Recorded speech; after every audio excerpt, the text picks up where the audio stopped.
Assalamu alaikum wa rahmatullahi wa barakatuhu. This is Tariq. The following accounts. Today we are going to learn our last question from this exercise. This is the second problem and the last problem I'm going to describe you and I'm going to explain you. ये जो exercise है ये आज ख़त्म कर रहा हूँ और इसमें मैंने कोशिश की है कि तमाम नाम हो जो मुश्किल हैं, जिनका आपको पता नहीं है कि वो एसिड है, लायबिलिटीज़ हैं या ऑनर इक्विटी हैं या एक्सपेंस है, व्हाटएवर जो भी हैं, लेकिन अगर आपको नहीं पता तो मैं आपको बताऊंगा और साथ ही साथ मैं आपको ये भी बताऊंगा कि इसका नॉर्मल बैलेंस क्या है। इससे पहले मैं आपको इसका एक सवाल करा चुका हूँ, आज ये लास्ट क्वेश्चन है। इसमें क्या होता है कि आपको बताना होता है इन नामों को कि ये कौन सी फैमिली से ताल्लुक़ रखते हैं और इनका नॉर्मल बैलेंस क्या है। सबसे पहले नाम हम फर्नीचर है, फिर बैंक है, फिर प्रीपेड एडवर्टाइजिंग है और नंबर 4 पर है note receivable, number 5 purchases, number 6 unearned commission revenue, number 7 purchase discount, number 8 office equipment, number 9 sale discount, and number 10 unexpired insurance, number 11 drawing, number 12 bank overdraft, number 13 capital, number 14 cash, number 15 office supplies, number 16 merchandise inventory, number 17 unexpired rent, number 18 account receivable, number 19 account payable, number 20 salaries payable, 21 accrued expense, 22 building, 23 sales. Now अब हम इसमें 3 column बनाएंगे, जैसे कि हमने पहले वाले सवाल में 3 कॉलम बनाए थे। देखिए इस तरह, जिसमें पहला इस तरह हम कॉलम बनाएंगे, ज़रा देख लें गौर से कि 3 कॉलम बनाएंगे। पहले कॉलम का नाम देंगे अकाउंट टाइटल, दूसरे का नाम देंगे हेड ऑफ अकाउंट और तीसरे का हम देंगे नॉर्मल बैलेंस। सबसे पहला नाम था फर्नीचर। हमने अकाउंट टाइटल में वो नाम लिखना है जो हमारा लिस्ट दी हुई थी, 22 की लिस्ट या 23 की जो लिस्ट थी वो लिखेंगे यहाँ पर। और हेड ऑफ अकाउंट में हम किसकी फैमिली से ताल्लुक़ रखता है ये बताएंगे। जैसे फर्नीचर क्या है, एसिड। फर्नीचर क्या है, एसिड, और इसका नॉर्मल बैलेंस है डेबिट। इसी तरह बैंक क्या है, एसिड, और इसका नॉर्मल बैलेंस क्या है, डेबिट। प्रीपेड एडवर्टाइजिंग क्या है, एसिड, और इसका नॉर्मल बैलेंस डेबिट है। नोट रिसीवेबल एसिड है और इसका नॉर्मल बैलेंस डेबिट है। परचेजेस, देखिए यहाँ इससे ऊपर जितने नाम आए ये एसिड थे और ये मैं आपको पहले समझा चुका हूँ एसिड क्या होते हैं। परचेजेस के बारे में आपको एक बात बता दूँ, अक्सर लोगों को ये गलत फहमी होती है कि परचेजेस रेवेन्यू है, but it is not revenue, it is expense. वजह बता दूं मैं आपको, परचेज जब हम कोई चीज़ ख़रीदते हैं तो हमें क्या होता है, फ़ायदा होता है, नुकसान होता है, ये बताइएगा। हमारे पैसे कम होते हैं या बढ़ते हैं?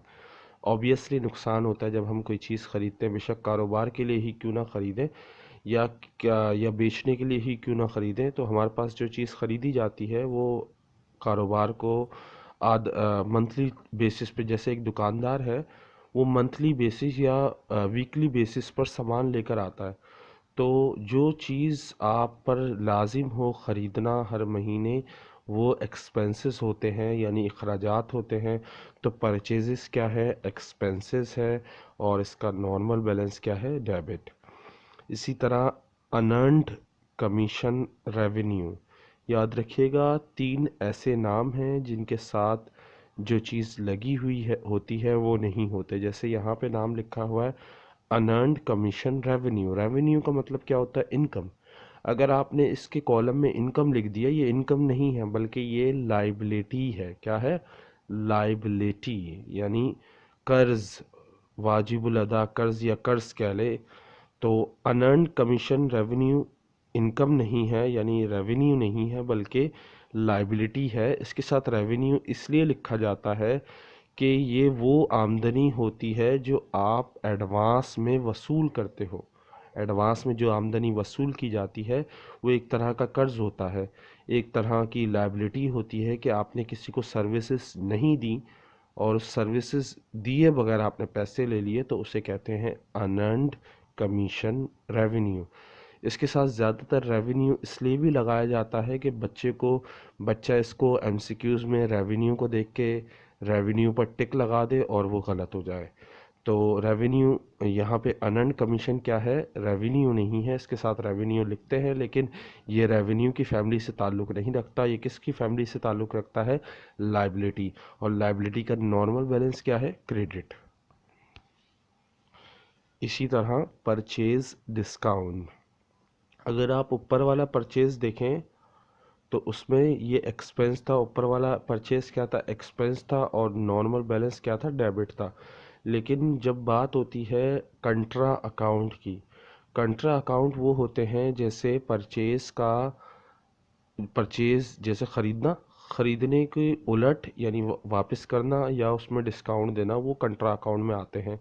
यानी उससे नुकसान कम होता है, यानी जिससे नुकसान कम हो या फ़ायदा कम हो, तो ऐसे तमाम नाम क्या कहलाते हैं, कंट्रा अकाउंट। जैसे परचेज तो हमने डेबिट किया, लेकिन यहाँ परचेज डिस्काउंट हम क्रेडिट करेंगे। उसका रीज़न ये है कि परचेज एक्सपेंस ही होता है। कोई भी परचेज आ जाए, परचेज डिस्काउंट हो, परचेज रिटर्न हो या परचेज ही क्यों ना हो, वो एक्सपेंस ही कहलाएगा। लेकिन अगर वो कंट्रा अकाउंट होगा, कंट्रा अकाउंट का मतलब क्या होता है कि अपोजिट हो जाता है, वो उसके अपोजिट अगेंस्ट। जैसे परचेजेस, हम कोई चीज़ ख़रीदते हैं तो हमारे अखराजात बढ़ा देती है, वो हमारे अखराजात इंक्रीज़ करते हैं, तो हम इंक्रीज़ को क्या करते हैं, डेबिट कर देते हैं, यानी डेबिट के कॉलम में डालते हैं। इसी तरह जब हम कोई चीज़ ख़रीदते हैं और उस पर डिस्काउंट मिलता है तो हमारे अखराजात कम हो जाते हैं। जब कम हो जाते हैं तो expense decrease in credit, expense decrease in credit और एक्सपेंस इंक्रीज इन डेबिट। तो ऊपर जो परचेज था उसमें एक्सपेंस बढ़ रहे थे इसलिए हमने डेबिट लगाया, और यहाँ पर एक्सपेंस कम हो रहे थे इसलिए हमने क्रेडिट लगाया। याद रखिए कंट्रा अकाउंट हमेशा उलट हो जाता है। इसी तरह ऑफिस इक्विपमेंट देखिए, ऑफिस इक्विपमेंट एसिड है और एसिड का नॉर्मल बैलेंस क्या होता है, डेबिट। याद रखिएगा जो हमारा जो हमारा एसेट्स हैं उसमें कोई कंट्रा अकाउंट नहीं है। कंट्रा अकाउंट या तो सेल में है या एक्सपेंसेस में है, इन दोनों में कंट्रा अकाउंट है, वरना किसी और में कंट्रा अकाउंट नहीं है। और एक और भी कंट्रा अकाउंट तो नहीं है, बल्कि वो ऑनर इक्विटी में आता है। ड्राइंग डेबिट होती है और कैपिटल क्रेडिट होता है, वो एक अलग चीज़ है, उसके बाद में बताते हैं। अच्छा, ऑफिस इक्विपमेंट क्या है, एसिड है और ये डेबिट होता है। सेल डिस्काउंट,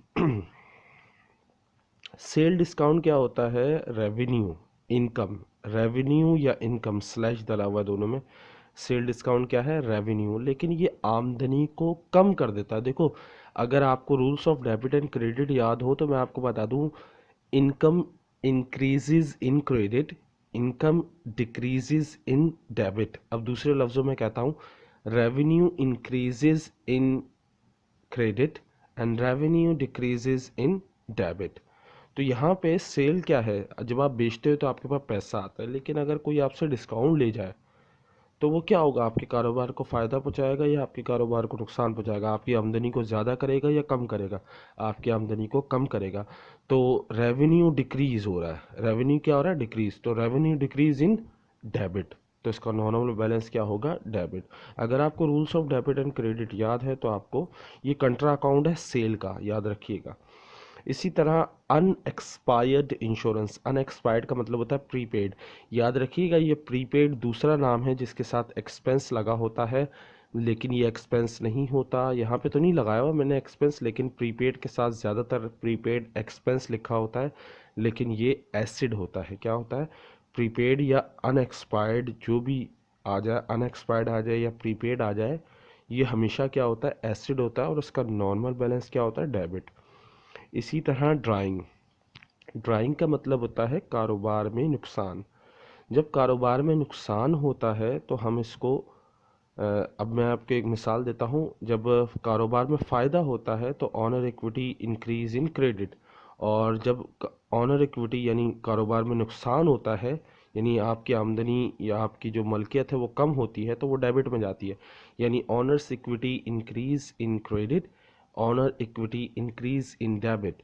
तो यहाँ पे क्या है, ड्राइंग का मतलब होता है नुकसान, आपके कारोबार में ज़ाती इस्तेमाल के लिए पैसा निकाला जा रहा है, आपकी मलकियत कम हो रही है। जब मलकियत कम हो रही है तो मलकियत जो कम होती है वो डेबिट में होती है, यानी honours equity decrease in debit. तो ड्राइंग का क्या है, ऑनर इक्विटी होता है, ये ऑनर इक्विटी की फैमिली से ताल्लुक़ रखता है, लेकिन इसका नॉर्मल बैलेंस क्या हो जाएगा, डेबिट, क्योंकि ये नुकसान है। इसी तरह bank overdraft, bank overdraft liability होती है, और लाइबिलिटी का नॉर्मल बैलेंस ज़्यादा नॉर्मल बैलेंस क्या होता है, क्रेडिट होता है। इसी तरह कैपिटल ऑनर्स इक्विटी है। ऑनर्स इक्विटी में जब मलकियत बढ़ती है, यानी honours equity increase in credit, अगर डिक्रीज हो रही होती तो डेबिट में जाती, लेकिन ये इंक्रीज हो रही है तो कहाँ जाएगी, क्रेडिट में जाएगी। इसी तरह ऑफिस सप्लाईज क्या है, एसिड है, और इसको डेबिट में, इसका नॉन बैलेंस डेबिट होगा। इसी तरह मर्चेंडाइज इन्वेंट्री एसिड होता है, और इसका नॉर्मल बैलेंस डेबिट होता है।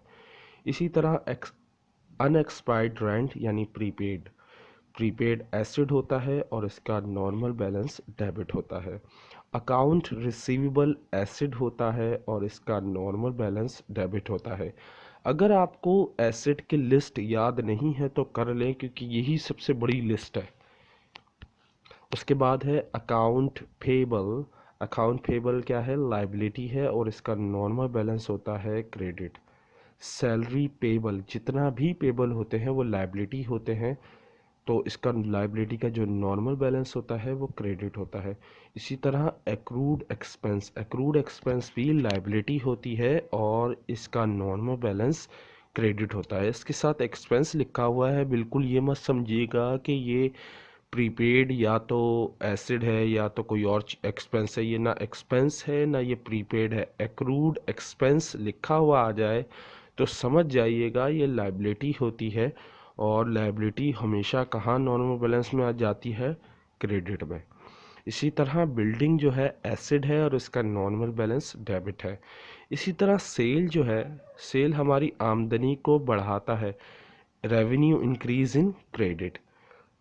लेकिन अगर सेल कम हो रही हो, यानी उसको आपने बेचा और वापस आ गया, तो वो आपकी आमदनी को बढ़ाएगा या कम करेगा, कम करेगा। जब आमदनी कम होती है तो वो डेबिट में जाती है, रेवेन्यू डिक्रीज इन डेबिट। अगर आपको rules of debit and credit पक्के याद हैं, और list of assets, list of liabilities, list of honours equity, list of revenue और लिस्ट ऑफ एक्सपेंस अगर याद होंगे तो ही आप इस सवाल को हल कर सकते हैं, अदरवाइज़ बिल्कुल नहीं कर सकते। लेकिन अगर आप ये नाम जो मैंने आज ये सवाल करवाया है इसको अगर आप नोट कर लें और याद कर लें तो ये भी बहुत काफ़ी होगा आपके आपके किसी भी सवाल को हल करने के लिए, क्योंकि ज़्यादातर जो जितने कॉमन नेम्स थे वो मैंने इस सवाल के जवाब में इस्तेमाल किए हैं। उम्मीद करता हूँ ये वीडियो आपको पसंद आई होगी। अगर पसंद आई है तो अपने दोस्तों के साथ लाजमी शेयर करें। हंसते रहें, मुस्कुराते रहें। अस्सलाम वालेकुम।